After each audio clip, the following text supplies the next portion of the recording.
Ya, saudara, sidang kasus dugaan penodaan agama dengan terdakwa Basuki Cahayapurnama atau Ahok akan masuki babak akhir. Majelis Hakim rencananya akan menjatuhkan vonis pada sidang putusan pada hari ini. Dan untuk kesempatan ini, Ahok akan menghadapi putusan atas dirinya dan kita akan segera membincangkan apa saja yang mungkin terjadi. Bagaimana kemungkinan vonis dari hakim yang akan dijatuhkan hari ini di kawasan Ragunan, Jakarta Selatan. Sudah hadir bersama kami di Sapa Indonesia, pakar hukum pidana dari Universitas Pelita Harapan, Bang Jamin Ginting. Selamat pagi. Selamat pagi. Terima kasih sudah hadir. Kita mudah-mudahan bisa melihat dan saya menyebutnya nanti kita belajar hukum sedikit dari Bang Jamin.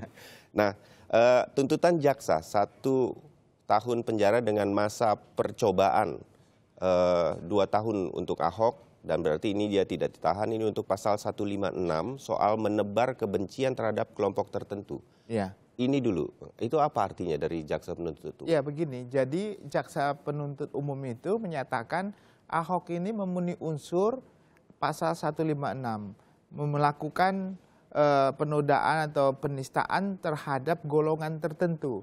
Nah, golongan tertentu itu dikategorikan sebagai ulama, sebagai khotib, sebagai orang yang menggunakan Al-Maidah itu dalam pembicaraan keagamaan atau dalam dakwah-dakwah yang dilakukan. Nah, sebenarnya memang kalau analoginya adalah Ahok yang sudah memberikan pencerahan itu mengenai ayat tersebut ditujukan kepada elit politik sebenarnya. Nah, waktu itu dia menyatakan ada elit politik yang menggunakan ini untuk sebagai bahan mengalahkan dia supaya dia tidak dipilih.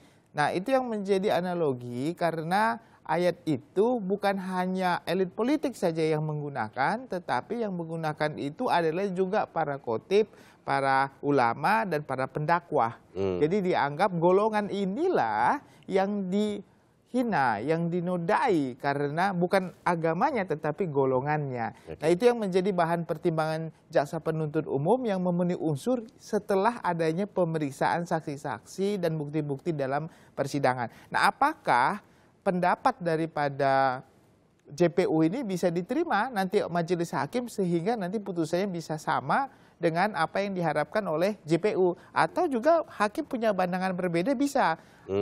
Contohnya hakim berpandangan bukan pasal 156 yang bisa terbukti, bisa juga 156A. Ya, karena penodaan terhadap agama. Agama bisa juga, karena itu kan ruang hakim itu bebas ya untuk bisa menentukan tidak terikat. Tetapi jarang terjadi dalam konteks hukum di Indonesia, JPU yang melakukan penuntutan terhadap pasal yang dia tuntut dan dia buktikan, biasanya itu yang diikuti oleh hakim Atau majelis hakim yang ada 5 orang dalam kasus ini, begitu ya. Sebelum nanti saya sampai ke sana dan ingin tahu lebih banyak, sementara ini ada tim pengacara atau tim pembela Ahok yang justru menginginkan supaya pasal 156A mengenai penodaan agama yang betul-betul diterapkan, karena memang tidak terbukti begitu. Bayangan saya sebagai orang di luar ini melihat ya, sehingga kemudian tuntutannya bebas. Ya, begini, majelis hakim kan menilai bahwasannya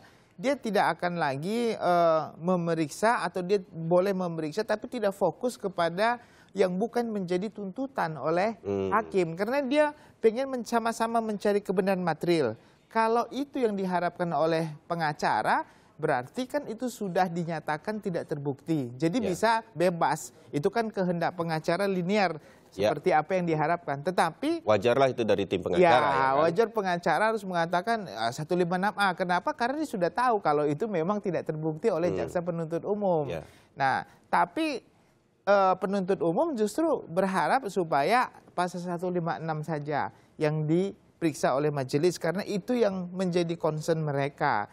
Nah, dalam hal ini saya kira pengacara juga harusnya bersikap bahwasanya karena dalam pembelaan mereka yang pernah dibacakan tersebut, mereka sudah menyatakan setuju tentang pasal 156A yang mereka anggap tidak terbukti dengan penasihat hukum. Jadi dalam konteks ini saya kira apa yang sudah dilakukan oleh jaksa penuntut umum, walaupun menurut saya ada loncatan logika dari seorang elit politik ke pendakwa ulama, itu kan nggak nyambung begitu sebenarnya. Nah, kalau secara pandangan saya, harusnya ini sama-sama nggak terbukti dua-dua, tapi karena nggak tahu lah nanti majelis hakim akan nilai ini kan karena demi kepastian hukum, keadilan dan kemanfaatan. Bisa saja dia mengatakan memang yang dimaksud dengan elit politik itu termasuk juga di dalamnya adalah yang menggunakan itu adalah ulama, khotib dan pendakwa, sehingga ada relevansinya dengan penistaan golongan yang disebutkan oleh Ahok di Kepulauan Seribu. Mudah-mudahan ini menjadi lebih jelas mengenai apa yang sudah dihadirkan oleh jaksa penuntut umum sebagai tuntutan vonis pada hari ini. Tapi kita akan lihat, kita nanti setelah jeda akan membayangkan kalau kita menjadi hakim, apa sih yang kemudian bisa terjadi di dalam majelis hakim ya, Pak Mimin ya. Nah, untuk itu tetap bersama kami di Sapa Indonesia.